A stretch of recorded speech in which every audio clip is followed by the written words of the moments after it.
welcome to episode 120 of the Destiny Digest podcast. Welcome in, everybody. Thank you so much for coming and hanging out with us on this fine Sunday evening. I believe, Tiddly, I told you that it was snowing in my neck of the woods. You said it wasn't meaningfully snowing in yours. Correct? It was not meaningfully snowing. We did get a couple of flakes, but we were watching football and there was definitely snow coming down in some of the games. So I think we're finally getting into winter. I don't like it. I don't like it, Tiddly. I know. I'm not ready. My joints are not ready.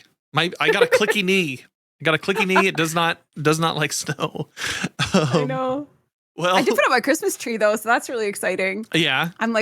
I'm definitely of the camp of put up your Christmas tree as early as possible, which makes everyone else crazy. That was really nice. Ginny, every year Ginny wants to put one up earlier and earlier, and I have to kind of head it off at the pass a little bit. Like, I was like, at least wait until Thanksgiving's over before we start even thinking about any of that stuff. I feel like that's kind of the classic, right? You wait until after Thanksgiving. Yeah. We actually travel for the holidays, so getting the tree up early allows us to enjoy it for longer. And for me, it's also kind of like the reason there's all these festival of lights this time of year. It gets dark. Like the time change really, it just feels so dark so soon. And so like having a little bit of extra light in the house feels really nice. So, dude, the daylight savings time has really messed with me the past couple weeks. So destroyed. Oh my God. I'm still waking up at 4 a.m. Help. Like, why am I awake? It's 4 a.m. I wish I was back there. I need to get back there because I got stuff I gotta do. Well, so this is your panel tonight. It's just me and Tiddly, I believe. Hello. Everybody else is out on assignment. Yes. So with this, we'll get into a little bit of housekeeping here. You can join us live every Sunday night around 3:30 p.m. Pacific and 6:30 p.m. Eastern on twitch.tv/Destiny Digest. There you can ask questions live in chat that helps us shape the conversation of the day. We have a couple weeks of conversation that we got to catch up on, so it will probably be having a lot of it today. Episodes will go live the next day on YouTube, Apple Podcasts, Spotify, and Pocket Casts. And you can help others find the show by rating and reviewing the show on your podcast platform of choice. One thing, so Tiddly and I, we were recently in a D&D podcast. Yes. That I believe is going live here soon. Yeah, they're starting promo this week, I think. Yes, they're starting promo this week. I believe it might be titled The Pirates of Ceramica. I don't know the exact title yet, but sounds right. Look for it. Look for it in your podcast platforms. We'll be linking to it, with all of our stuff. But I asked a question in the last session of all of you guys. Maybe you didn't answer this question. I asked about the top 5 movies. Oh, top 5 of all time? Top 5 movies of all time. Just like that's so hard. Any movie that you can go to. That is so hard. Oh my God, there's so many good ones. It's tough, but I think, you know what? I think it's perfect for a rate and review. Put your top 5 movies in the rate and review for the podcast. Are we going to do it now or are we going to do it some other time? Oh, you want to do it now? Go for it. No, we could do it some other time. Tell me your favorite movies. Think about it. Tell me your favorite movies, man. Oh my God. I tend to like comedies and some dramas and sci-fi. Oh my God, I love sci-fi. I would say, oh God, now I'm thinking of sci-fi. I'm like, there's so many good ones. Contact is one of my favorite sci-fi movies. Yeah. I like for old movies, I like Singing in the Rain is a classic. That's a solid one. I loved Amelie growing up. I thought that was such a cute movie. I'm trying to think what other movies I really loved. Man, like summer blockbusters, like Independence Day, like any like summer blockbuster where they blow up a lot of stuff is like so good. I don't know. I'm like, we did go and see, oh my gosh, what is it called? The Battles movie last weekend. You know what? I just saw it last night. That was going to be on my list of things. Yeah. One battle after another. One battle after another. Yes. Yeah. So we saw that. And I understand that it was excellent. And I appreciated it. The Mhm. cinematography, like the hill part at the end. Oh, like that dude, was crazy. that was crazy. That was crazy. Like the way that they increased the tension It looked just by like the way they shot it looked like the waves. sequence. It looked like waves. It was nuts. It was absolutely nuts. I like you felt like you were in the character's perspective. Like it was absolutely insane. Mhm. So I can appreciate it from an artistic perspective. However, it was really stressful, and I'm never going to watch it again. So I tend to like for favorite movies for me, they have to be something that I'm going to want to rewatch. Yeah, I'm yeah. gonna like Star Trek, like the Star Trek movies. I like the recent Star Trek movies. I will watch those over and over and over. Like that kind of thing. It felt a little bit like No Country for Old Men. Oh yeah. Kind of like that kind of movie where it's like this is so good and I'm so stressed out the entire time. Which is super funny because like P.T. Anderson won like There Will Be Blood. He directed There Will Be that Blood. movie. That kind of era. That movie. That one too. That movie beat No Country for Old Men in in the Oscars for Best Picture that year. Interesting. And he's just doing his own version of it now. Like it was quiet and pastoral and really, really fun. I can't escape that milkshake quote with all of my friends every time everywhere I go, for sure. I mean, it's iconic. But like those are all kind of like in the same. Like I appreciated battles. Like, you know, I was a literary major in college, and so like I can appreciate things from that perspective. But it wasn't like. I mean, I would probably rather rewatch. Oh my god, the K-pop Demon Hunters instead. That's fair. That's fair. That movies. I watched it twice. I'm like slightly embarrassed that I like it so much, but it's so good. I haven't watched it yet. It is that is caught on like wildfire. So like, oh my god, it's the music is good. It's really fun. I liked it. It's good. It's good. I'm embarrassed, but I liked it. Well, so I'll tell you my top 5 movies of all time. Yeah, please. John Carpenter. These are in no specific order. They're just like these are just the top 5 movies that I could watch at any time and be fine. Like have it on in the background. Just John Carpenter's The Thing. Okay. Hands down. I want to top 5. 10 Things I Hate About You. That's a great one. That's a great movie. It's a great movie. Excellent. Yep. Taming of the Shrew. The Taming of the Shrew, that movie is. Right. It's a modern interpretation of it. Yeah. Everybody Wants Some. That was a Richard Linklater movie about this dude in the 80s who was on a football team or who joins a baseball team in college. And it's about like the first like couple months or maybe like first couple weeks of him being in that frat house kind of thing. Okay. It's such a chill, laid back movie that like you could just throw it on in the background of anything and it would be fine. Walt Disney's The Robin Hood. Oh yeah, I forgot about Disney movies. Yeah, I would have to include some Pixar in there. Oh my goodness. Man. The Robin Hood with Roger Miller singing in the background of all this like the scenes. Are you talking like the really old animated one? Oh my god, I love that one. It's so good. Yeah. It's so good. Yeah. It's a solid one. And then this one might just be number 1 for me though, is Hot Fuzz. Hot Fuzz. I actually haven't seen it. I know it. Okay. I know of it. I haven't seen it. I feel like it's kind of a cult film. It is highly quotable. Yeah. It is just such a solid movie. Like Anchorman, another example, right? Like, you know, Elf is also a great movie. Oh my goodness. Elf is good. There's so many.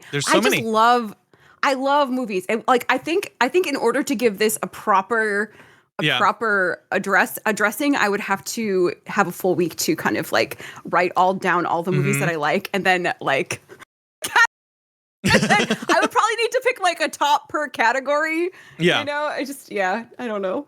So cool though. Yeah. So it's a great question. All of this to say, put that in your rate and review for the podcast. If you got nothing to say about the show, if you got nothing to say about me, tell us your favorite movie. Tell us your favorite movies.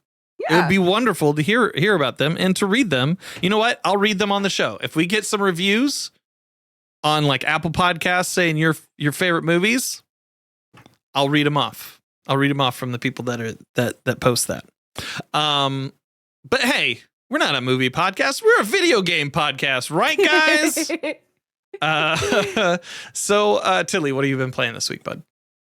Yeah, absolutely. So today, With Eddie and my husband's help, we actually won our first fortnight of the season. Oh, hell yeah. There's currently a very short season. It's a Simpsons focused season. And I apologize, but I'm not a Simpsons fan. I know that I have a lot of friends who are like wandering around and loving it and just getting all the nostalgia and like all of the different little details. That's not me. I'm sorry. That's not. So so the Simpsons map is smaller, and it's the guns that are available.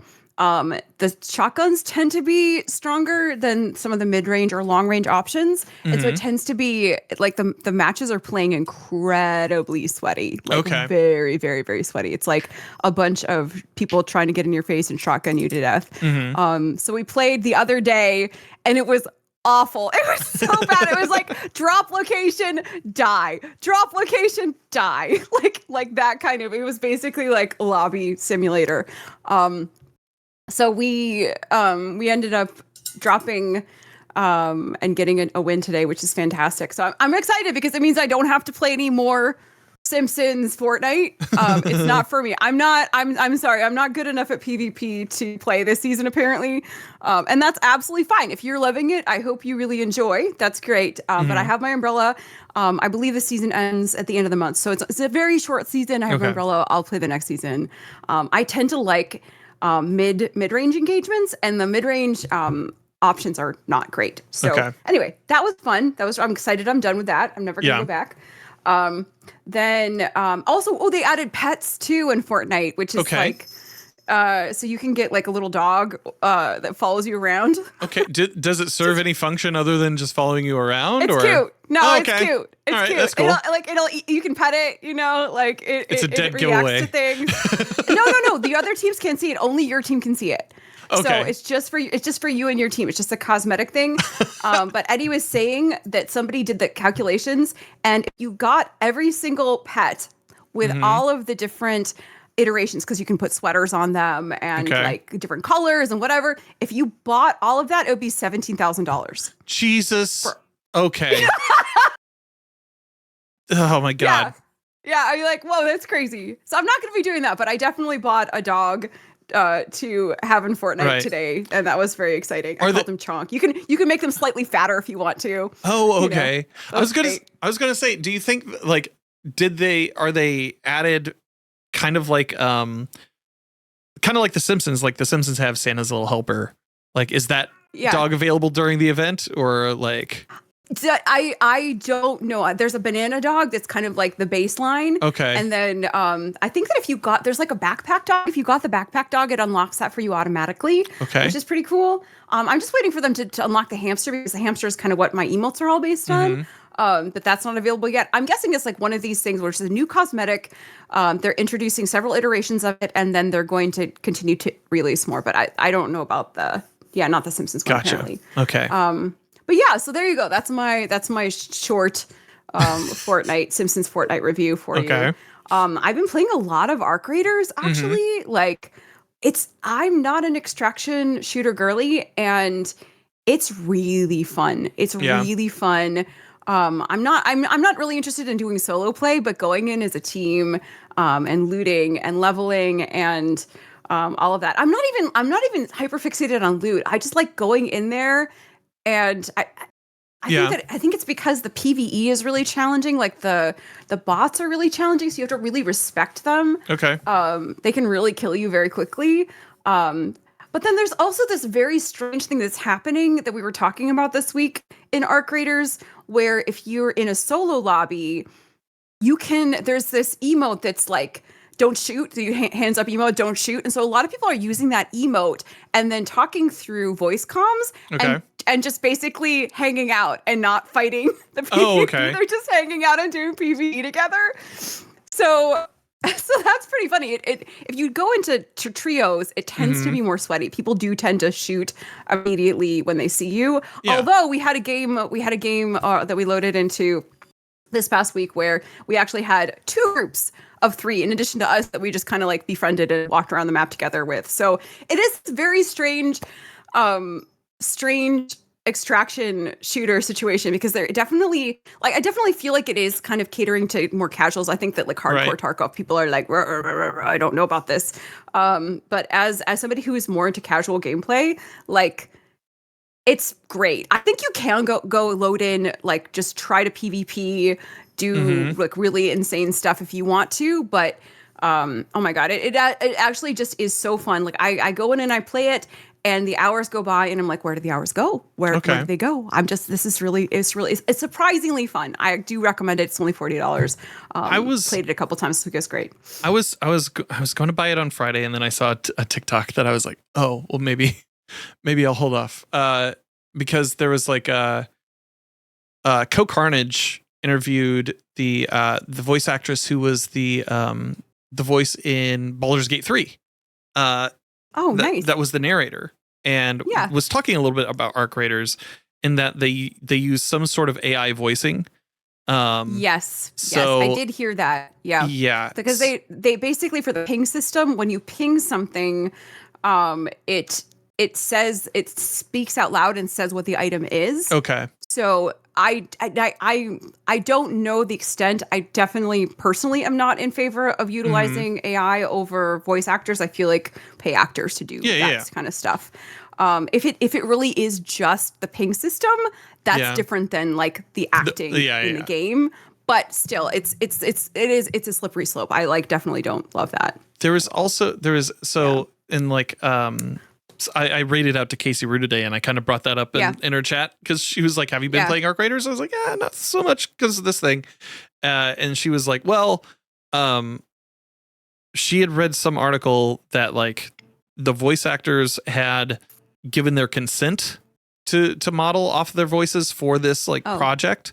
So I haven't seen that, so I'm gonna like look into that a little bit more before I dive in. Before you, I appreciate that. I think it's a really tough place to be as a content creator with games right now because, oh my gosh, like I'm trying to game ethically, right? Yeah. And this is a good overall conversation about games, right? I'm trying to game ethically. I'm trying to not give money to companies or to games that are engaging in practices that I don't agree with, etc. It's so hard though. It's really, really, really, really, really hard. Like I love Overwatch. Blizzard has done some really shady stuff. Yes. Rivals, it's a Chinese company, there's some big problems with that. I haven't played Battlefield because of was it Jared Kushner's involvement and Saudi Arabia and all of that and buying? They just purchased it. Yeah. They just purchased it. So there's a lot of ethical qualms that I have about Battlefield.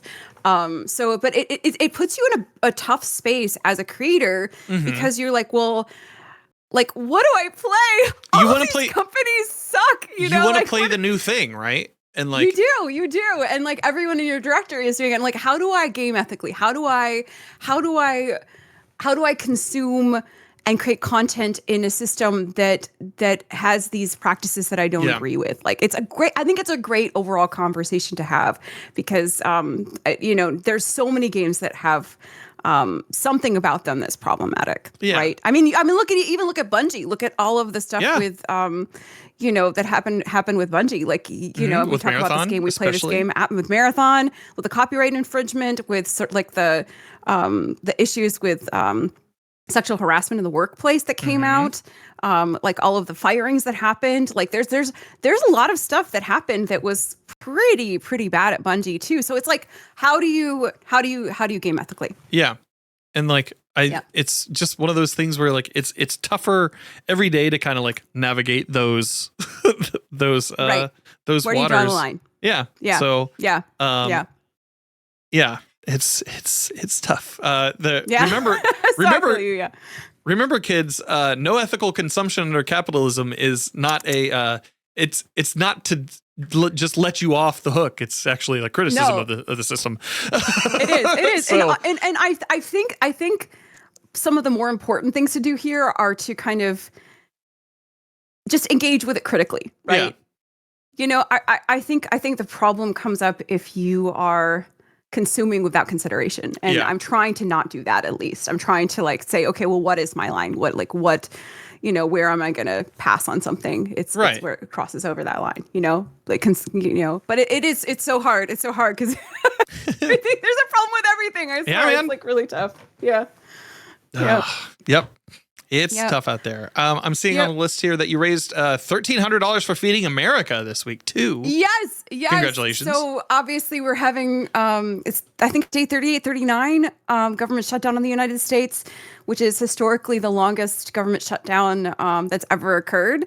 And SNAP benefits are being affected for Americans. There's 42 million people on SNAP, which is government food assistance. Disproportionately affecting, I believe, like children and elderly people and disabled people and whatnot. So it's a really huge problem. I know it's also disrupting.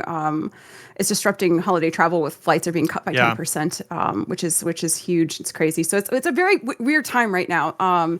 And actually, this is my friend Revealing's idea to raise money for food banks. So we raised $1,300 for Feeding America, which is a large kind of conglomerate of basically distributing money to food banks and food programs in the United States. And I did that by drinking beer out of a shoe. Yeah. And I start my streams at like 9 a.m. So here I am like 9 a.m.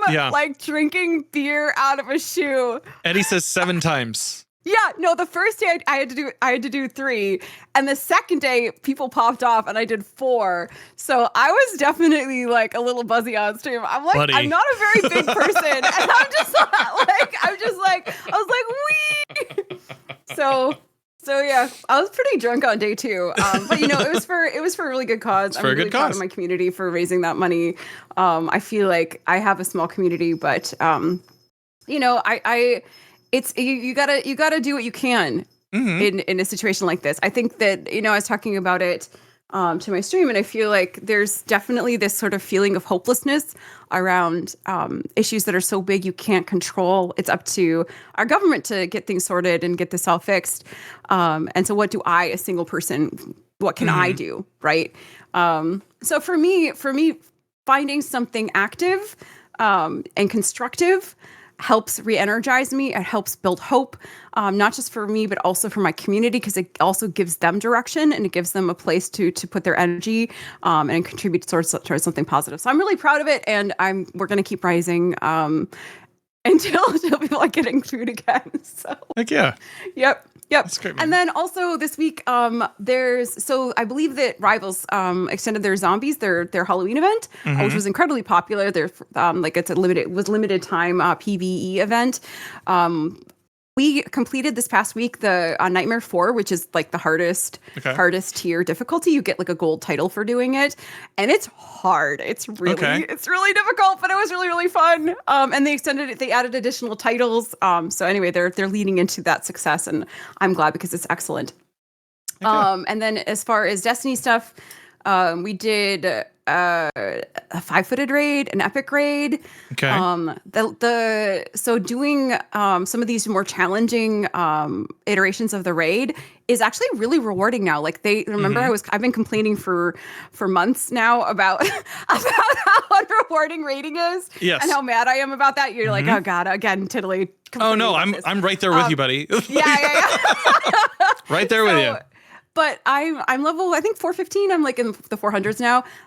And I was getting tier 5 drops. I mean, we did a 5 feet raid and an epic raid with feet connected to it. So so we're getting the tier 5 drops, but it's actually the loot is super good. And then if you do complete the epic raid, if you have the tier 5s unlocked, you can buy them. Also, you can. Yes. I believe it's like 1 a week. You can buy it from the chest at the end, which is pretty exciting. You can do that in norms too, because I just did that. Oh, you can. Yes. Awesome. So awesome. Yeah. We did some helps today. Okay. And I actually got the crossbow tier 5. Ooh, nice. Very good. My tune is at 438 and 4/8 or 434 and 4/8 now, according to Dim. And so I had several tier 5s drop just doing 3 feats in a lot of things. That's amazing. So that's actually really, really good. Yeah. Yep. No, the raiding has been really fun. I've been doing one challenging raid a week. I got to play with Llama D2 a couple weeks ago, and he was the one who his team was in first place all the way to the boss for the epic. So that was an actual treat because I've never gotten to play with him before. So that was so fun. I was trying not to fangirl too hard. I'm like, oh my God, it's Llama. It's so exciting. That's fun. Yeah, and it's really fun. I mean, I get to play with amazing people. I think it's really great. I got to play with Dan, actually, who's not here tonight, but I got to play with Epic Dan for 2 weeks too. That was really great. Hell yeah. So what about you, Dan? What was your week in gaming like? So I played Dispatch. Okay. Have you heard anything about this game? I have not. It is like a Telltale game. You are a superhero who has fallen from grace, mainly because your suit got destroyed. And you no capes. Yeah. So your suit got destroyed. You're kind of bumming out. You're publicly retiring, and you get approached by this organization called SDN to become a dispatcher for superheroes. So the game is a lot like the story of the game is a lot of it's a lot of talky. So you're basically watching a majority of it. Do you feel like you're voice acting for it, kind of? Not really. No, like because it's got an all-star cast. It's got like Aaron Paul. It's got the full cast of. So you're not reading subtitles. It's just like watching a movie. You're kind of watching a movie a little bit and making decisions like in that choose your own adventure way, like Telltale usually does. Fun. And then really fun. It has the cast of Critical Role also in the background of it. Oh, sick! Amazing. And so. It's really well voice acted. It's the first 6 episodes are out right now. Next week, then the last 2 drop. And so it's a lot of choose your own adventure when it comes to the story and everything. Yeah. There is some Dewey in it though, with the dispatching of superheroes. It becomes a game of like you have a roster of 8 heroes who at any time they might have like a problem with one another or something like that, or they might have a problem outside of the job, and they may not show up for a gig if you send them, or if you send 2 people along and they get along really well, then you get bonuses for sending them together. And all the while you're leveling up points to put certain attributes into them. While each call has something like, okay, so these kids are doing graffiti out by the bridge. Like you gotta go bust that up. Right. And so you could talk to them, you could take their stuff away, or you could send a certain character in order to like scare them. Like, right. And so can you play it like evil or good, or like, kind of. And like with that, you have to like, for the first one, you would have to send somebody with enough charisma to talk the kids out of doing this, right? Or which is very D&D idea. It's like send the bard, right? It's straight up D&D that way. Yeah. So like you're sending charisma for them to like talk the kids down, or to take their stuff, you have to have enough like strength in order to intimidation, take it. Or like for scaring them, Or if you send a certain character like Malevola who looks like a demon, then that scares the kids and they run away. Like that's the kind of scenario. So it's really fun. And it's been really interesting seeing how it's progressed over the past couple weeks. It is, I would say, a strong mature rating on it, especially episode 3. See, is it gory? Like, is there like violence in it? Well, I mean, there's violence in it. There's violence in it, but there's like a pretty involved sex scene in one of them. And look, you just happened to stumble into something. I was luckily tipped off by somebody in my chat who was like, "Hey, you probably want to turn on the censoring features like for this episode specifically." And I was like, "Okay, like." What could be so bad? It can't be that bad. And then I was like, I've seen it all. I was like, okay, sure. Yeah. Mm-hmm. I get it now. I understand. So, but it's kind of like watching an Adult Swim show that you interact with. It's pretty fun. That's so fun. I think you sold it well. Yeah. I also saw one battle after another. Yes. We were laughing in the theater like so many times during that movie. It was like less stressful for me because I think I don't know how many P.T. Anderson movies you've seen, but like I've seen like so many of them, and like so many.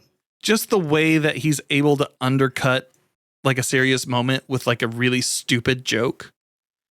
Is amazing. Absolutely. I mean, I feel like Leonardo DiCaprio's character is just an absolute idiot, and like it's it's like he stumbles through the entire like all of the action. Confederacy of Dunces level of just dummy, and absolutely it's so good. And just him with the foil of Benicio del Toro's character, who is my favorite character, the sensei. Mm-hmm. Who is just this like not wizened, but he's this wise kind of like, I've been fighting this fight for my entire life. Nothing phases me. I'm going to be just drinking beer and minding my own business. Yeah. Just vibing. Like as a foil to Leonardo DiCaprio's like constantly sweating and like messing up. Constantly paranoid, sweating, like has been bad at this for a long time. Oh like my God. Kind of thing. It's actually so funny. I feel like the younger actress is phenomenal. I think she definitely deserves an award. She was really fantastic. It kind of reminded me of a Tarantino film in a way. Yeah, it had a little bit of that vibe. Absolutely. I think Sean Penn also was wonderful. Yeah. He was in his Vince McMahon impression. Wonderful in the way that he was just odious from the very first second you see him on the screen. You hate him. He is just despicable. And it's kind of like Joffrey in Game of Thrones where you're like, God, he's so bad. But you're like, this actor did such a good job with that role. It's sucking so bad. So much. Yeah. Right? Yeah. So good. So good. Sean Penn is so good. Yeah. He's terrible, but he's so good.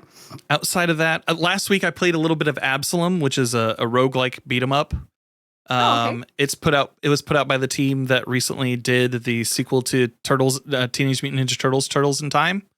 And a few other beat 'em ups that it's really polished. You feel powerful like pretty quickly after you start getting into the loop of everything, and it's really fun. It's high fantasy coded too, so it's like got a lot of D&D stuff in the background of that. Love it. And then finally, so on November 18th, Tuesday, November 18th, we're actually running the 5th annual Feeding Frenzy campaign.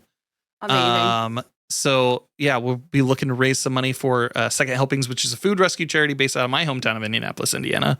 And we'll be doing that for a couple of weeks, leading into Giving Tuesday, where when we turn in,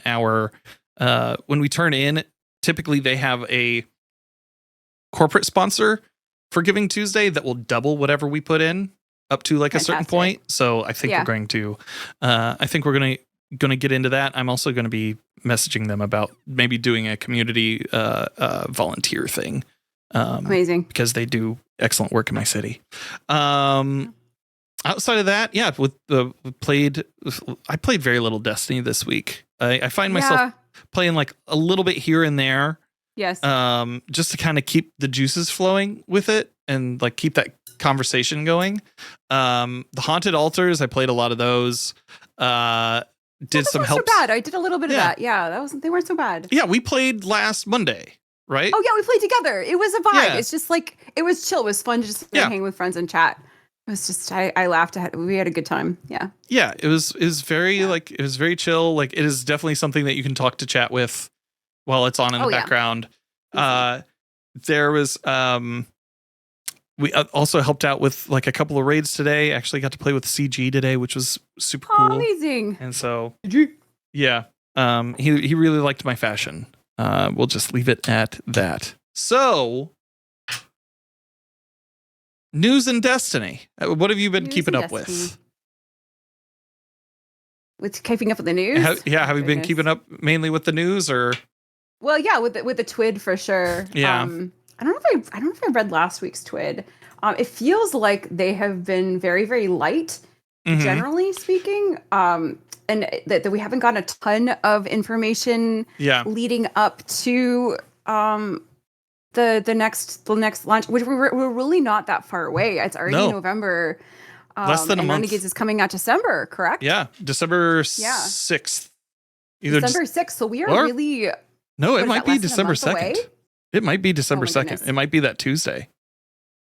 Yeah, I have it written down somewhere. Yeah. But it's actually coming right up, and we don't know a lot of things that I feel like we should kind of know at this point. Yeah. So the tweets have definitely felt a little bit light.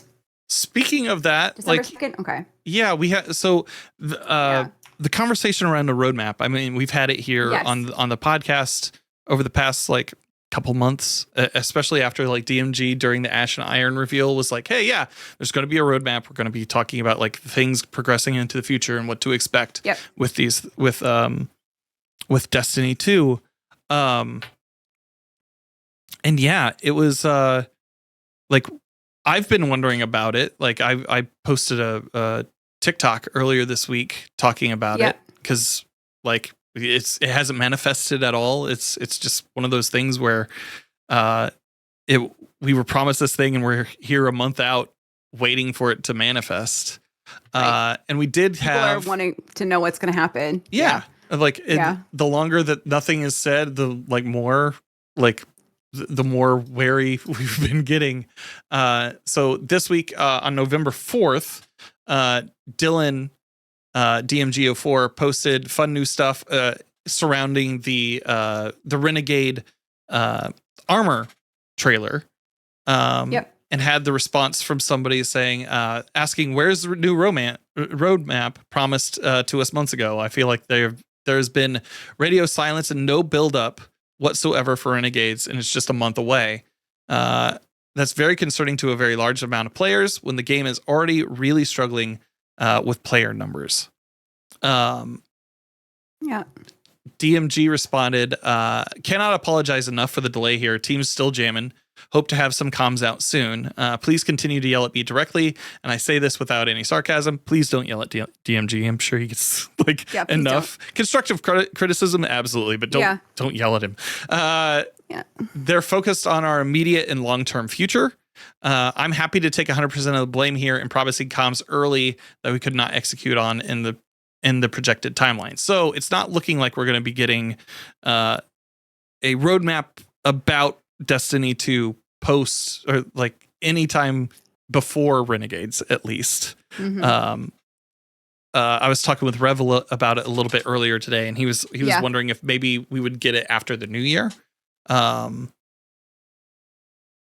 he was saying there was something about there was an article revealing the next two DLC or the next DLC for the next like year after this. One of them called The Alchemist. I don't necessarily remember that, but he said it was like talked about back in May. So that may be something to go back and revisit for more information here. It was just like, it's good to have comms that we're not going to be getting that, so we know what to expect over the next couple weeks leading up to setting expectations, even if it's not what the community wants to hear. Like, people really want to know that they're going to have a reason to pick up the game. So I know that a lot of people are probably going to be disappointed by that communication, but at least now we have an idea and we're not complaining. We're not getting told what's going on, you know? Yeah. Or we've been told what we're getting, and hopefully people won't be too stung about it. I mean, hopefully.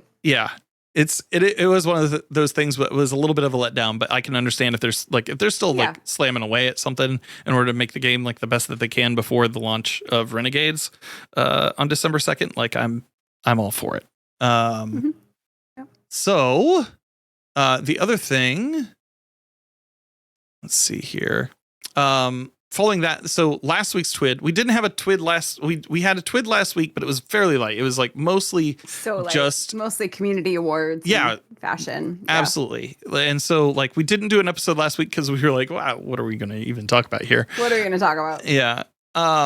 But they did talk a little bit about, did I just shut all those? No, I didn't shut all those.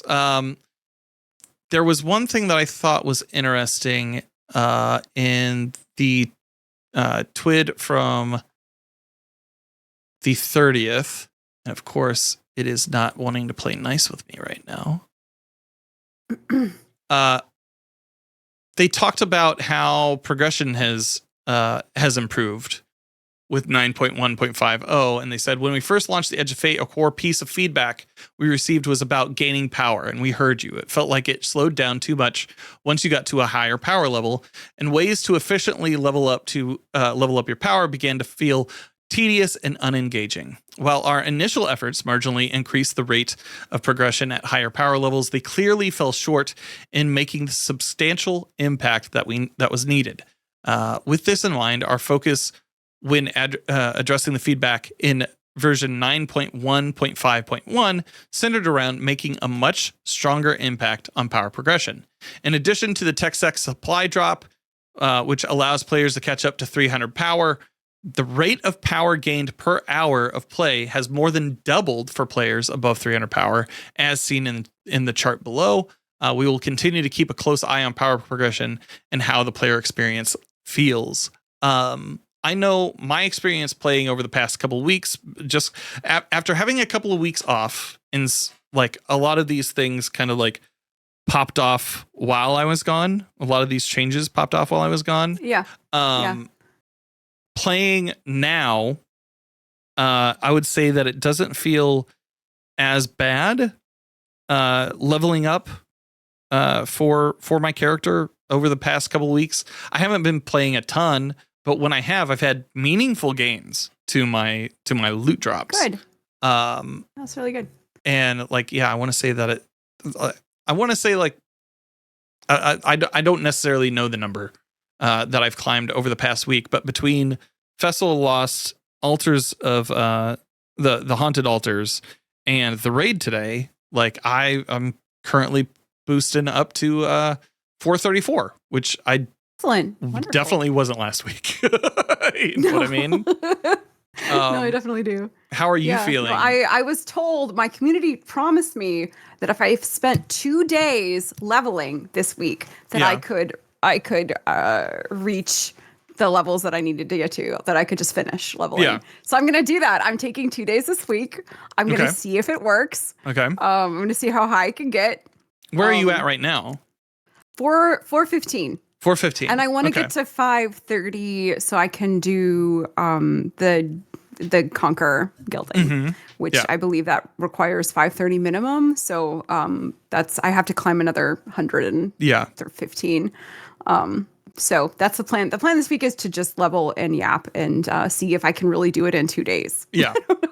I'll report back next week. Without cursing too much. It's not so much. I don't get mad. I just get bored. I think they were absolutely right in the article when they talked about it's tedious and unengaging is apt. That is literally how I feel when I'm leveling. It is tedious and unengaging. Yeah. Which I guess is fine if you're just hanging out with your chat, or watching a Destiny Digest podcast. Hey, you said the title of the thing. But or like watching Netflix or whatever you're watching. But definitely tedious and unengaging. That is actually really heartening, and it's good to see that they've kind of gotten here. It feels like, oh God, I don't know if the community impact is too crazy. And who knows? There's always a dip before new content comes out. Renegades with the Star Wars may be like flashy enough to pull in new people. Or bring in returning players, maybe more so the latter than new people, but probably that more so. Yeah, probably that more so. But oh my goodness, we definitely need to inject some life into this game because it's. I had a friend who watched me stream one Sunday from work, and he was like, "Yeah, man, you made it look fun." So I downloaded it, and I turned to him immediately, and I was like, "I'm so sorry." You're like, "Don't do that." What are you doing? I was like, I don't know. Like, I love you. I want this to be a positive thing for you, but like, I'm so sorry for any frustration you get. Just don't have that like on me for this. I'm so curious if your friend, like, if they're going to like the portal system or not as onboarding. I don't know. Like I haven't played the new light experience in forever. And so like, I don't think that they've really enhanced that all that much. And so going from that into the portal system, like, had they gone into the portal system, what it's like. had they gone into the portal system like a month ago, it would have been a worse experience probably. Right. True. Yeah. So True. I don't know. Yeah. Oh my goodness, you have your friend is I mean, I know you're like, don't play it, but but your friend really is like is the true new player experience right now. So I'd be curious to get a little anecdotal feedback on what that's like. Yeah. So I keep checking in with him. I was like, have you tried it yet? And he's like, it? no, I haven't had time yet with kids and everything. I was like, okay, that's more than understandable. But yeah, it's a viewpoint that I haven't had in 10 years, so I don't know I don't know. I mean, and I really feel like, I don't know, the way that I play the game is different from everybody else too. But, like, everyone plays the game the way that they like to play the game. So, oh crap, I have to guild Dregadin too. That reminds me. Yeah. Ugh. Yeah, to get in there. There's going to be like 5 people in the playlist right now. Yeah, and 3 of them are going to be you. So just give me the title. Don't make me do it. Just fork it over, and we won't have to do this. I don't know. It may be the point where it's like the death of FOMO though, because it's been dying slowly for me as I've communicated previous episodes. I think the last things I'm holding on to is gilding Dregadin every season, and then also gilding Conquer every season. But maybe this is the season where I'm just like, okay, cool. Yeah, where some things maybe fall by the wayside. Yeah. Maybe we're done with FOMO completely, and we're just gonna play with friends and enjoy it the way we want to enjoy it. Yeah. Going from that, shall we talk about, like, I know we have Call to Arms coming up, and we probably land this plane on that, but I think I think that was the only pithy content from this week's TWID. The progression was from last. And the I think this is the only pithy content from that. The TWIDs have been really light, really light. Mm-hmm. Yeah. Well, we're going into the holiday season, and that for sure. Yeah, people are. Yeah. If they can actually travel and get back to their families, because the government shut down. Anyway, so the Call to Arms event, you can get new gear, correct? Mm-hmm. Yes. Which is so enticing. I feel like that's such a huge thing because there's a lot of communication with community. Remember they had, was it Right of the Nine right before? But it was dropping gear that wasn't in the tier system. So it was like, how useful is this gear going to be to me? Is it worth grinding this? To have a Call to Arms event where you can get gear that's going to be from the new season. Granted, they're not completely reworking the tier system, but that's still really cool. I think that's a huge draw. It'll be like, I feel like that's the thing for returning players. Like, sure, if you were going to return, I think next Tuesday would probably be the day that you would want to do it like the quickest, or like, because you do get that gear. It does make sense with the tiered system. It will give you maybe a leg up in some power on that side. Although, like, we saw in, I think, the TWID a couple weeks back that they were adding like a friends and like a friends catch up thing. Yes. Like that, you're kind of in a weird place because it's like, if you're under a certain amount, then you're going to get this huge boost for experience. If you do play and you come in next week and you get all this gear that sets you up for next season, then that's also a good thing. But like, I guess as a player, if you're returning or brand new, like, you kind of have to weigh your options in that way. You know what I mean? And the new weapons. So they talked about a lot about the Call to Arms event on the 10/16 TWID, which I think we talked about a little bit here. A little bit. Bit. Mm-hmm. So we're going to be getting a lot of new weapons. The submersion combat bow. We get the romantic death grenade launcher. We get the folded root rocket launcher, ribbon tail trace rifle, Cinecea sword, Phonutria Fera hand cannon, and the Trakiness shotgun. And then with those events, launching Call to Arms of activities from the event home will make you and your fire team eligible for competitive high scores. The activities were our Heliostat, the Coil, Salt Mines, Proving Grounds, and Cutting Edge Zone Control. You also have the chance at a new shader. You have a new helmet that has like a fiery mohawk off the back of it. That is fun. Like it does look super neat. At least that like cosmetic portion of it. Yeah, I like going from Festival of Lost where you're getting like tier 5s and everything for that event, and going into this one, like it's just event after event. No, it's great. Yeah. I think it's really good. Yeah, I think it's really good. It's just, I think the tough thing, it's a tough sell still, even though it's a great way to loot up and gear up. Yeah. Because we're missing the roadmap. Yes. I think that's the distinction, right? Because if we had a roadmap and people had like a long-term reason to grind, I think that it would be a lot more likely for people to come and partake. But I think the people that I know who are grinding these types of things are people who are doing contest dungeon, and they're gearing up for that. Oh yeah, that's coming right around the corner. That's coming right up. I'm actually so excited to watch that. I hope it's fantastic. Like, I was going to ask, are you going to be? Dungeons was such a great ad. I'm not gonna hop in contest. I might if I have some friends who are competing, and if they finish early, I might hop in with them. But I don't have a team organized right now. I just want to relax when it first comes out, watch the race, and then hopefully hop in. I love playing things at contests. It's so fun. Like I really want to hop in and play contest weekend, but but it's probably going to be with my friends once they finish their runs. So fair enough. Yeah. What about you? I mean, like I probably have work that day, so I'm not. I'll be watching like on a side screen just so I can get the emblems and everything, and rooting for my friends. But yeah, I don't know how much I'm going to be participating in day one anything for the foreseeable future. You know, you're too busy watching mature superhero games. No, it's not even that. It's look, I didn't know that was going to happen there.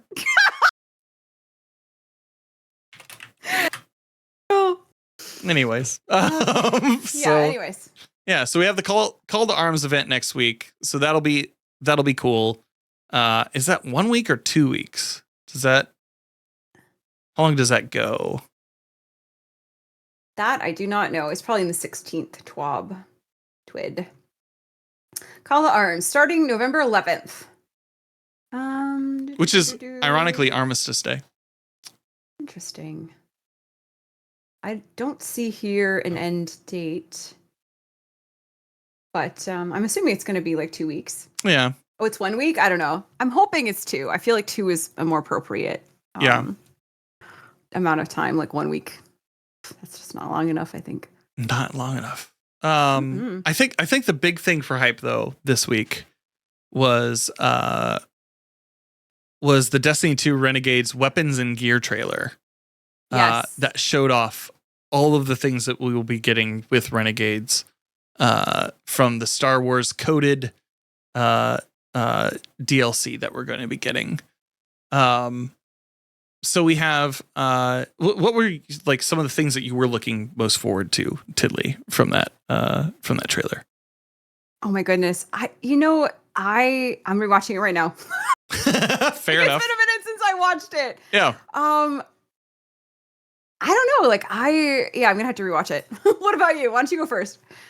So personally, I think the big thing for me, the Titan Praxic vestment looked interesting. Oh, yes. Yes. In the TWID, they say you gain an air move jetpack, weapon and arc powered melee, final blows, build up jetpack fuel, activate your jetpack while airborne with a forceful blast that exhausts nearby enemies, then fly forward based on the amount charged, collide with a combatant to unleash a blinding blast of arc energy and gain a temporary bonus to your melee stat. That it rhymes with something that we had back in D1. And it is, it just seems interesting. Like, I kept seeing memes. I think it was originally from Time saying like, they fly now. So yeah, that one looks interesting. That looks really good. So you get an extra melee charge? It says collide with a combatant to unleash a blinding blast and gain temporary bonus to your melee stat. Okay. So it probably anything that you're seeing from like after that, like if it's another melee, you're probably seeing that boost to the melee stat being initiated. I've heard that the people are excited about the Warlock Strand exotic. Yeah. And there's some build crafting to be done around that one. I haven't heard a lot of people getting excited about the Hunter one, but I'm not a Hunter main, so well, the Fortune's Favor in the twit, it says after landing a final blow while at full health or when out of combat for an extended duration, your shields will recharge into an overshield.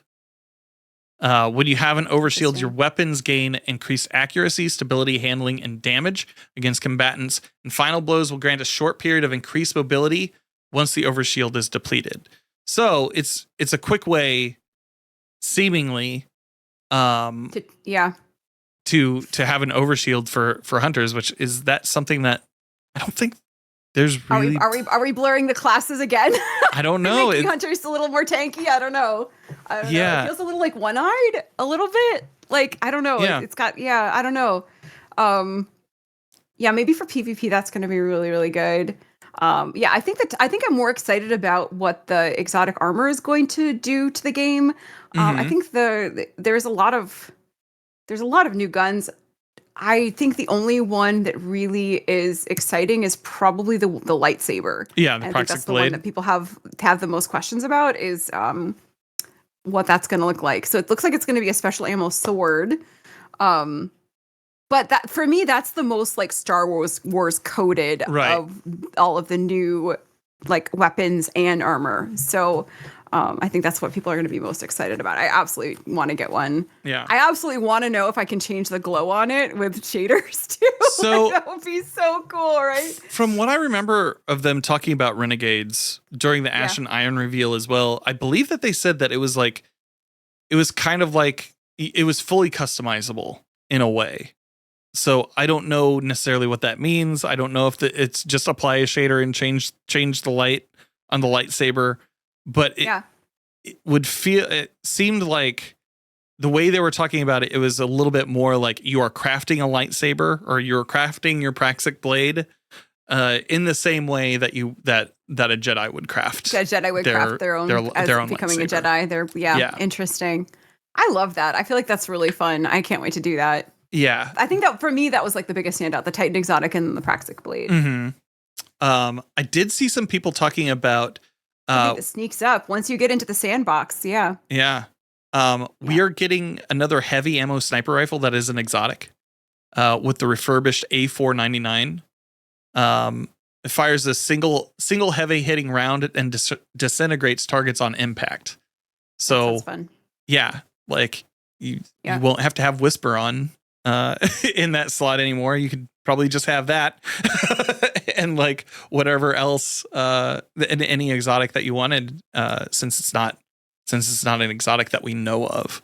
That could be really really good. That could be really good. I'm wondering what the damage is going to be on that. Yeah, I guess we'll find out. Yeah, very soon. I'm always like a wait and see kind of person. Like I need to get it in my hands. I need to test it. I need to like see what it feels like. See how it's going to fit into different builds.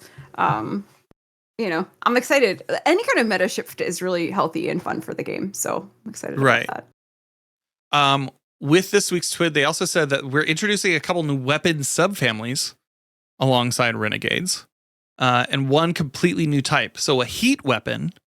They do not have magazines. Instead, they have heat sinks, allowing them to fire their ammo directly from reserves while generating heat with each shot. And they can be manually vented to dissipate heat at will. But be careful, overheating these weapons will force a sustained vent before you can fire again. They also have a couple of new stats to look out for. You have heat generated, so how much heat is generated per shot. Cooling efficiency, how quickly the weapon will cool down when not being fired, and vent speed, how fast the weapon reduces heat when manually vented or overheated. We've split the heavy weapon, the heat weapons into two archetypes. Dynamic, which has a higher base damage and high heat generated, while also cooling down more rapidly between shots. And balance, which very low heat generated, manually venting at very high heat greatly increases the venting speed. So that sounds. it feels very Star Warsy to have an archetype like that. Well, it also feels like the third iteration, which was the exotic that we got with Edge of Fate, might have been the like prototype for like, hey, how is this going to work? Yeah. So, yeah, it's interesting. I'm interested to see what they do with it. It definitely, like, to me, that kind of screams the Han Solo gun, the hand cannon. Yeah.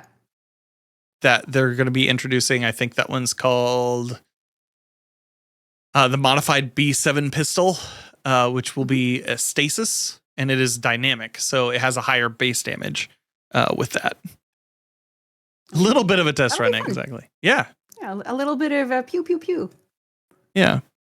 I really think they should, with the Stormtrooper armor, add kind of like more recoil or something like that. You know, you start firing, you start aiming at somebody and just like jerks to the ground real quick. Yeah. Just make it harder to hit targets if you're wearing the Stormtrooper armor. Yeah. Just like an automatic aim debuff. It's like the spread increases. That would be great. Yep. Oh, that just funny. That sounds like a very fun charity thing for like a raid race. Yeah, kind of modifier for a raid fundraiser or something. Like everybody has to wear stormtrooper armor, and you have to take 3 shots before you can actually fire on the enemy. So 3 shots around the enemy before around them. Yeah, you had to paint around the target. Yep. So basically normal gameplay for me. Yes, same for me, buddy. Yeah. Same for me. The other exotic armor that we had was the Warlock Daimos Fusion.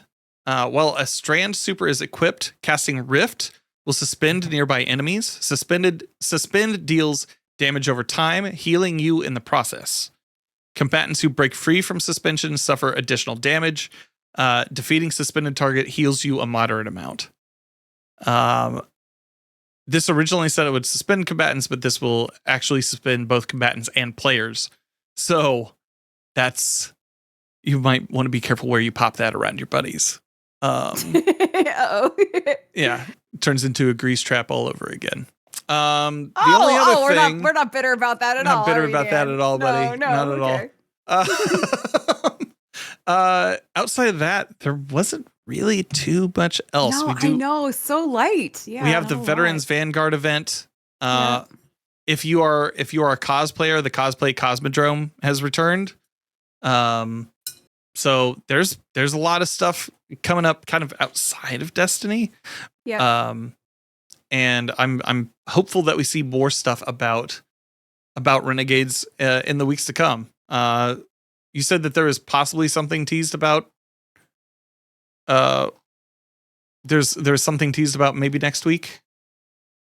I don't know. Okay, I haven't heard anything. I know what you know. Okay. Sherbermine says that there will be a dev blog post next week. Oh, okay, great. That's for sandboxes. Oh yeah. People were thinking that Sandbox might have come with this week's TWID, and it did not. So hopefully we'll get Sandbox for Renegades this week in this week's TWID. Yep. Heck yeah. With that said, why don't we get into some questions? If you have questions, feel free to post them in the chat. Currently, I have 2. And we have Colin DeShots asking, what kind of things do you guys think should be on the roadmap? If it's just things like this Calls to Arm event, meh. What would you like to see in a roadmap from Destiny 2 in 2025, Tiddly? I would like to see the seasons to get a sense of kind of what that's going to look like. Like if they have any kind of theme. Like for instance, finding out about Renegades. Although Ashton Iron was just so much of a letdown. My goodness. Yeah. But like and then I think for me, I want to know when the raids are coming out. Like that is for me like the pinnacle of engagement. I want to know about, but I also want to know about like new story too. Like when are we progressing the story? Like what is that going to look like? You know, so that would be on my list. I would like to know sort of seasonal themes, raids and dungeons, and then when are we getting more story? Yeah. So I like having events having events on the roadmap, I think is important too, especially to set the expectation of like how long something Yeah. something will join or something will be around. Because like kind of seeing like, oh, this was only supposed to be like 2 weeks or something, or maybe this event is 1 week. That at least sets the expectation of like what you should do, like maybe what you should aim your time for during that. Definitely any raid race or dungeon race information should be on that roadmap. And like because we get those little half steps now in the middle of the season. So when Renegades releases, when the next thing is going to be, I believe that's we'll just have to see what they actually put on there. Mr. Kalish said something in my chat last week that I think is kind of important too as well, to also maybe highlight what the next year is going to look like and when to project when they're going to release like a new DLC outside of Renegades. What those plans are, and maybe we see that in a dev post Renegades launch. Maybe they're like, instead of doing that during the hype rally beforehand, they do that afterward, before the Christmas break. Who knows? It's we'll just have to wait and see. But like that, those are the things that I would like to see on the roadmap. If there was like a secret mission or something, maybe something like a transmission from far away, like is on the way, cool. or something like that on that day, instead of like maybe saying the specific day or something, maybe highlighting that during the week. That way, like they're like, well, there's something going on this week, but nobody knows when it's going to drop, and nobody knows exactly what it is. As long as it would be an event or an activity that had some meat to it. I think that would be maybe something that was interesting, but maybe not something that's like, this is the exotic mission and this is exactly what you're going to get out of it. And then you have the next, here's the next 4 weeks of rewards for that thing. Maybe not that so much. Leave some mystery. Exactly. I see that you highlighted the question from Keelan. I'm just trying to keep track of where we are. Oh, okay. Gotcha. Mr. Keelan asked, as a returning player, is the thing to do just grind out power? At this junction, because we have the TWID from a couple weeks ago. I want to say, oh my God. I want to say the one from the 9th.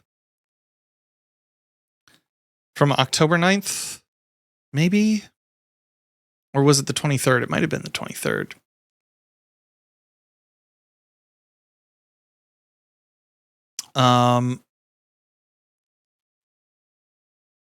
It had some information about like returning players. It says, so I'm going to drop this in here. They talk about a returning player boon. So if you, players who do not sign in or earn a total of 30 ranks during season 27 will qualify for the benefit of the returner's boon, which this boon increases all experience gains for the next 6 months, and completing orders, that are essentially replacing bounties earns you a returner's gift up to 10 per week or until 30 have been earned in total. The returner's gift can be a suite of one-time returner gifts that are with 30 unique rewards upon completing orders. Some of them are tier 3 and tier 4 gear. Some of them are exotic items, Ingrams. Some of them are 1,000 bright dust. You also give a blessing to players that have been playing throughout the entire thing as well, helping them essentially get a boost in experience. That is in the TWID from October 23rd. So like, I think as a returning player, and I don't, Tiddly, like, feel free to hop in at any point and give your 2 cents here too. Sure. Like, I think it's one of those things of like, maybe you go in and get the new exotic axe. Maybe you do some stuff next week to prepare you for Call to Arms. And then right when you're about to hit level 20, level 30, you just stop. and you wait. You're like, I'm waiting for my bonus stuff, please. You wait until after Thanksgiving, and then you get the returners. You get the returners boon. Then you get the bonuses. You're like, I'm just not gonna push it over the limit. I'm not gonna go over the edge here. We're just gonna stay the same. And then you contact me and Dan and give us the returner's blessing, and we'll play together. Yes. That would be. There we go. We'll get the extra benefit. Gray Fox in chat, Forever 29. Oh, Yet again, Forever 29. What a callback. Sherpa Mind, truly edging fate. You calm down. Oh, you guys are. You calm down. We're going to count down from 10. Are you ready? Okay. Naptown Gaming asks, if Renegades fails, what's next for Bungie? Marathon. No. That's what I was going to say. but actually, Marathon. I actually didn't end up playing. I got into the closed test and I didn't end up playing it. So I can't, even if I did, I couldn't comment on it because there's an NDA. Yeah.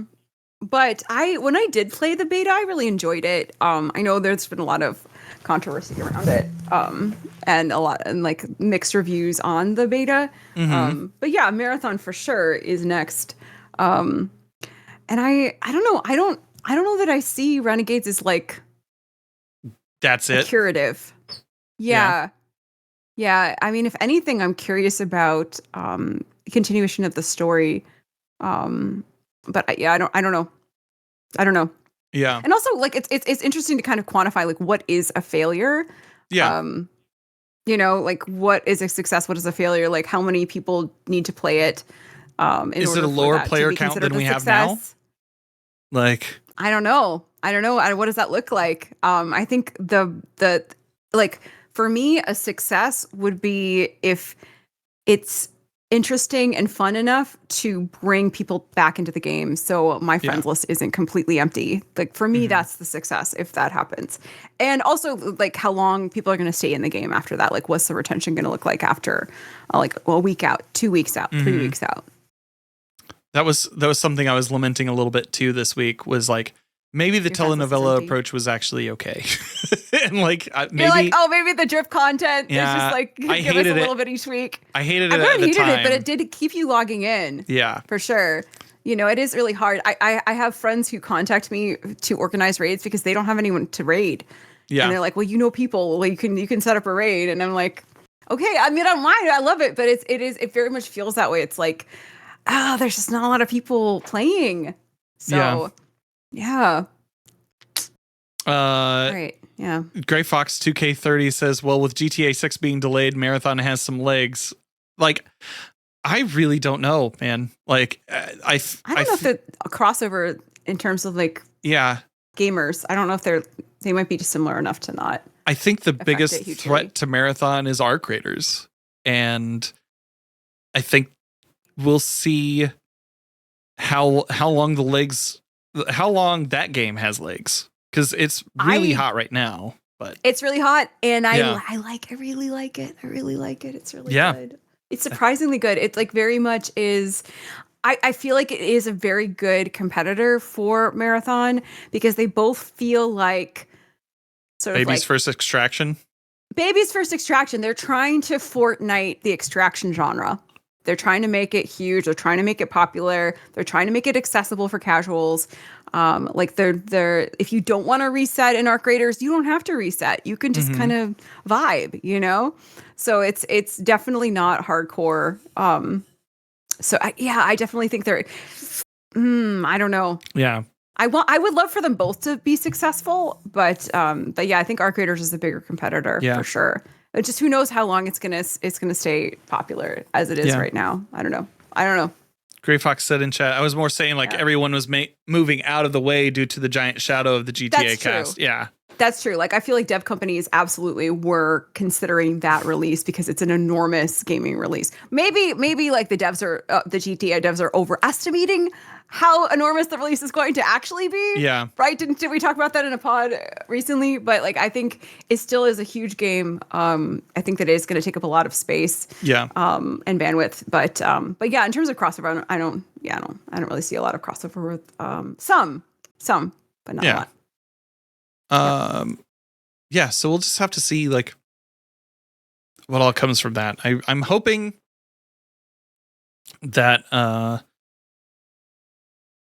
Marathon has some legs to it. I like, obviously, like, it was NDA'd back like all the way all the way back and forth. So nobody that I know was like really talking about anything, any of their experiences with it. Yeah. I know some people were streaming it, and it's like, what the hell are you doing, man? No, yeah, you can't do that. I don't think anybody that we know. But who was it? Spill the tea. I'm just kidding. No, don't do that. His name was username 4848, and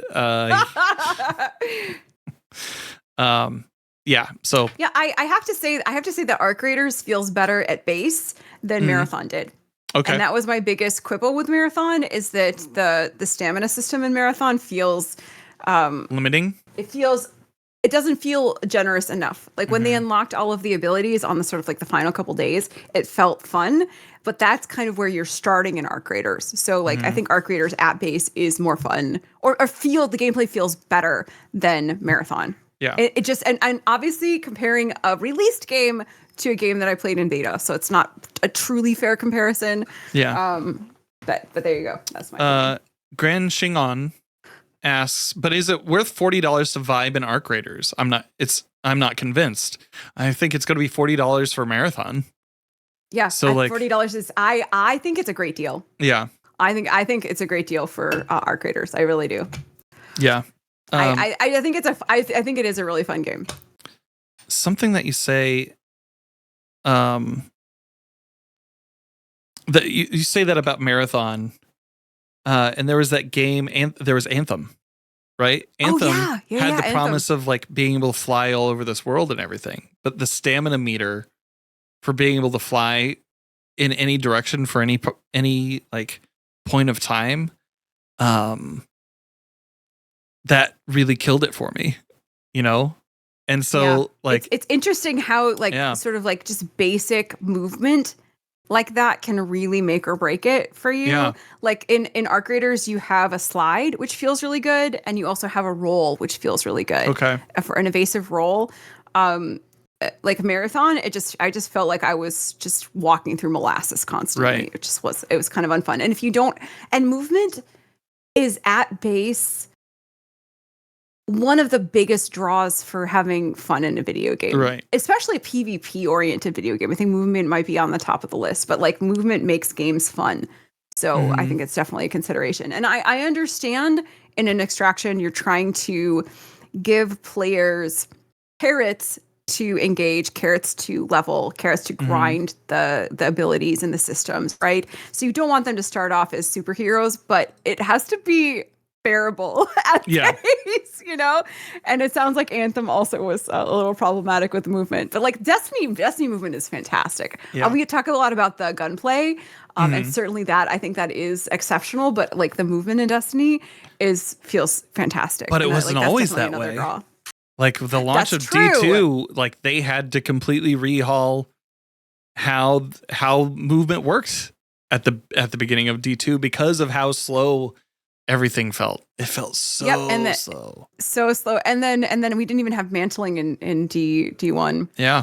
But yeah, it's just like those types of things I think you'd have to consider on release. I think it's a pretty easy fix though. I don't know. I'm not enough, but I feel like we'll see. I am trying to remain optimistic, even though Paul Tassi has already declared Marathon DOA. I'm trying to remain optimistic that it's going to be playable and fun. Yeah. I definitely am going to try it either way because I love Bungie, and you know they put out fun games. I'm hoping it's going to be excellent. But. Yeah, there's only so much punditry you can do. Like even with our punditry, you know what I mean? Like it's one of those things where like you have to try. if it's something that you're interested in, you have to try it for yourself. And I think so too. Yeah. You know, but I also think these extraction shooters are, I mean, I have friends who go in solo and have a great time, but I definitely think that they're make or break based on community, right? So if your friends are playing it, so if there's hype, if people are enjoying themselves, like they'll pull more people into the game. And that's kind of where we are with it, I think. Yeah.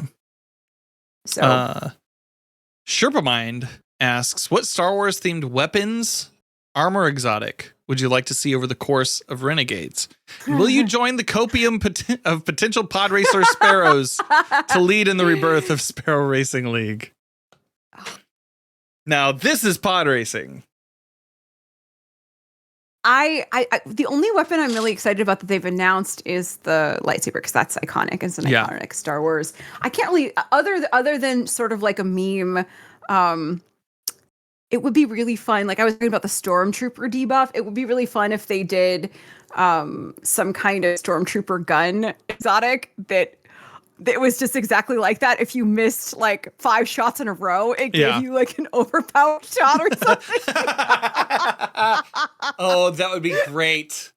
That would be super funny. And then you just like, you have to miss all 5 shots. And then your last bullet is just like, hits like a truck or something like that.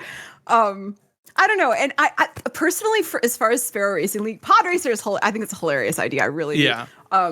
But I'm like maybe the only person who didn't enjoy SRL, so I'm good. Like I don't need that. Oh, okay. I'm good. I would watch it. I would love like community events around something like that. But like I'm not like, I don't yearn for that. I'm good. Yeah. So the blaster that's modeled after Han Solo's is probably, after the lightsaber, probably the coolest thing to me. Yeah. Just because when we were kids, they were re-releasing all of those in the theater. I want to say I was in like 4th grade. Like I was in this Lutheran school. I was in 4th grade. They were re-releasing all the Star Wars movies. We had just gotten them on VHS and watched them the Christmas before, and they started re-releasing all of them with the added scenes. And around that was probably the time that I was the most excited about Star Wars in my life. And we, for like that following Christmas, we got the blasters that were, that you just when you pulled the trigger, it just made noises and shit, like you were firing at somebody from in Star Wars, and it was cool. It was really, really cool, and so I have such nostalgic memories for that. That I'm really looking forward to that weapon, and I hope that it feels good.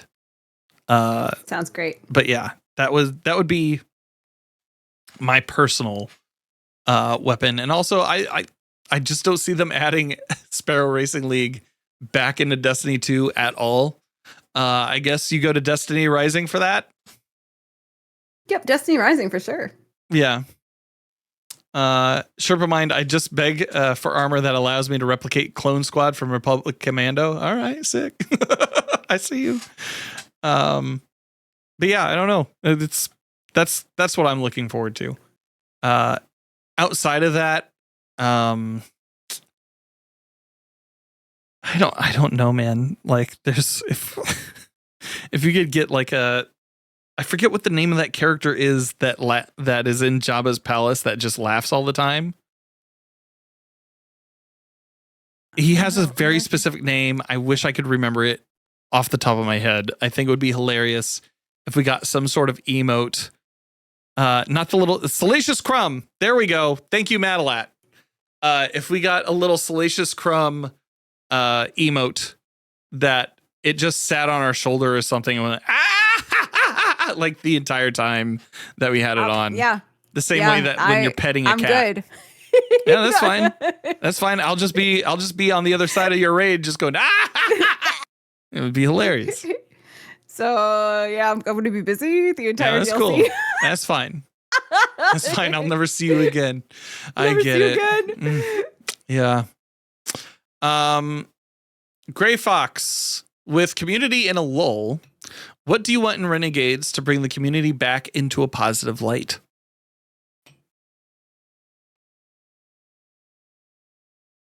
I just want it to be good. Like, as long as it's good and like has activities that bring people back, or that like even just adding more stuff to the portal. Like, we need more activities in the portal than what we have right now. That's what I would want to see, is just for it to be good and for it to like have stuff that is meaningful in the portal. Like dungeons, like the old dungeons having stuff. That's great. The Mr. Keelan says, no power grind and things to chase. The thing is, like, whatever power level you are right now, you're taking into Renegades. They're not readjusting that. So I think that's a solid decision on their point, because they don't know when people are going to be. Nobody knows when nobody wants to be hopping back in to regrind 300 power levels when you just maybe got done with that a week before. Yeah, it just needs to be good. It needs to be fun. Yeah. Agreed. I'm with you. Lastly, we have Doomhammer. Do either of you foresee a time in the near future where you're playing Destiny significantly more outside of Renegades, or even significantly less, or just status quo for now?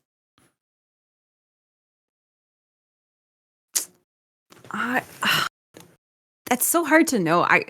I've always been a gamer that will play what I want to play when I want to play it. I've always been a Destiny main for streaming, just because it's my favorite game. But like it's so crazy, because we do this podcast, and then we start out by talking about what games we play every week. Yeah. And every week I'm so surprised. I'm like, I played like 5 different games this week. Who am I? What is going on here? You know? Right. So I think that I don't realize what variety of games I actually enjoy and I actually get into, because I think of myself as like a Destiny streamer, a Destiny player. But I have always done that, though. Like when Curse of Osiris came out, I didn't play Destiny. Like that was definitely like aside from maybe right now, like maybe the biggest lull for me in my Destiny content and guest Destiny gameplay. But it still is my favorite game of all time. I'm definitely going to be playing a ton of Renegades when it first comes out. I'm going to enjoy that. I'm going to really enjoy playing with my friends. But yeah, there's always an ebb and flow, and I can foresee a time where I stop playing Destiny 2, like completely. Like I think that's I don't know that there's any game that's going to last forever, right? Right. So I don't know what that would look like. I don't see that happening soon. But I see it kind of like it normally is for me, at least as a gamer. Is I'm gonna play what's interesting to me, and I'm going to consume the Destiny content that I want to. You know, aka for me, raiding mostly with friends. But yeah, I'm not gonna hold myself back from enjoying a lot of other stuff too. So yeah. I think that they would have to do a lot for the old activities in order to make me want to come back and play a lot more. Like if I knew that like there was something about the rotation of having raids, where you knew which activities you were going to be, like which raids had gear that week, kind of churning through, that did bring me back, and it brought friends back, and we like stayed fresh on that, on those activities and those encounters. Right now it's like I don't really feel that at all. Like it just feels like I'm playing very few things in a game that has a lot more in it that isn't touched by the new system. And so I would true, because we don't like dungeons or old raids, you don't get tiered gear. That's such a huge oversight, Dan. Like I think you're right. I mean, it's almost like they soft sunset all of these activities because you can't get current loot in the current system for playing them. Yeah. And the Desert Perpetual is cool and stuff. It's very But cool. like, I was just getting good at Salvation's Edge. You know what I mean? And like, now I have no reason to go back and play that. So Right. Now you're not going to tell. Yeah, oh my goodness. We did. So playing with Llama, he's working on his, like going back and doing his raid titles. And so we went back and did like a full Master Ron with challenges and stuff. And like so we did a couple like Master Challenge raids. It was so much fun. It was so much fun. But we did that, and they're like, obviously we were trying to help Llama get his titles, but other than that, there was no loot or leveling benefit to doing that. It was friendship time, and it was really fun. But all of us had already done like the raid titles, and so it was just like, okay, friendship time, But man, like think about all of the activities that you just that are just exist in the game, but no one is there. It's got like crickets, tumbleweeds, it's like Woody and Buzz Lightyear, right?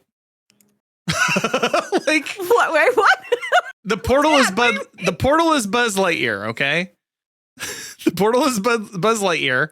Okay, I'm still trying to understand. And Andy gets it, right? And he plays around with it for a little bit. Right? Yes. In the movie? Yes. Are you following me? Are you following me now? I'm following you now. Okay. I'm with you now. And then like eventually like those things like end up at Sid's, whatever. But like he's playing around with like Buzz Lightyear and everything. The cool new toy. Yeah, the cool new toy. And that's how we were with Edge of Fate, right? And then, but Woody's always been there. Woody's been old reliable. Woody's been in the background making sure that like all the toys are like in line and hanging out and ready when Andy wants to play with them, right? So all the old raids and dungeons and all the old activities, those are all Woody. And I miss Woody right now. Are they Sid's toys that are missing limbs and heads and stuff in the Did you ever do that to your dirt? Like side tangent question here? I did. I would cut all of the hair off of my dolls and like I would color on them. Like you're a child. Like okay. Like, not No, did you Did you not do that to your toys? Oh no, I didn't. I was never precious with my toys. No, I did. I would always play with them. My parents, if anything happened like that to any of our toys, they would get so upset because it was like they were like, "Well, we purchased these for you," and that's like not respectful. That's so crazy. Yeah. I mean, I was my parents now too. I was a kid. I was a child. I was like, I was like, oh, this is really fun. But like, it would, God, playing with toys as a kid, it was just very much about storytelling. And if it made sense in the story, I'm going to cut my doll's hair. Sure. I'm going to do that. Hell yeah. Anyway, that's really funny that you weren't allowed to do that. Yeah, we weren't able to do that. I distinctly remember my I had a Teenage Ninja Mutant Turtle blimp. Like I had the blimp and it had like a huge balloon on top of it. And my brother popped it. And like he got in trouble for popping it, but I also got in trouble because I was hitting him with it. Because I mean understandable. Oh, I love it. But yeah. It was but I definitely think we are a lot of the content is in the side yard missing a head.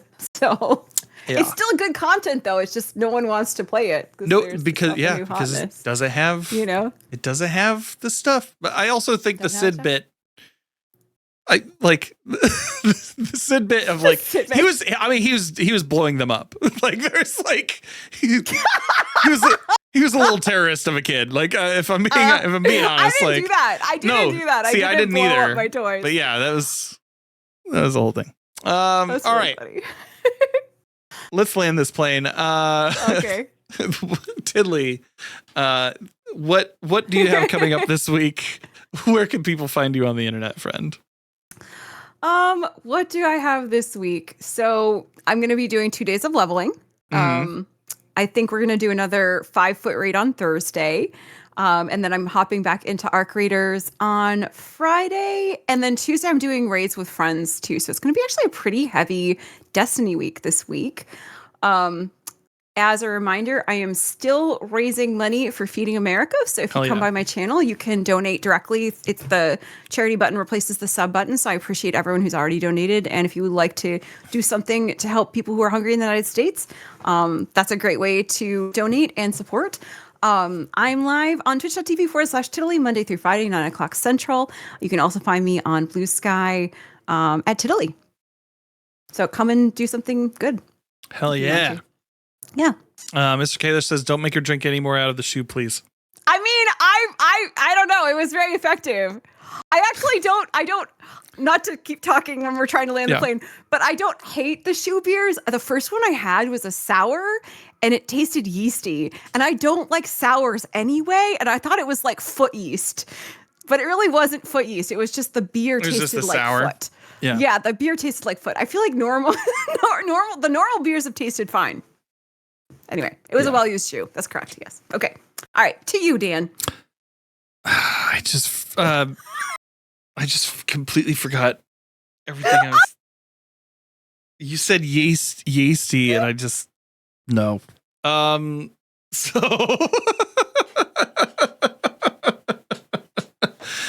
all right.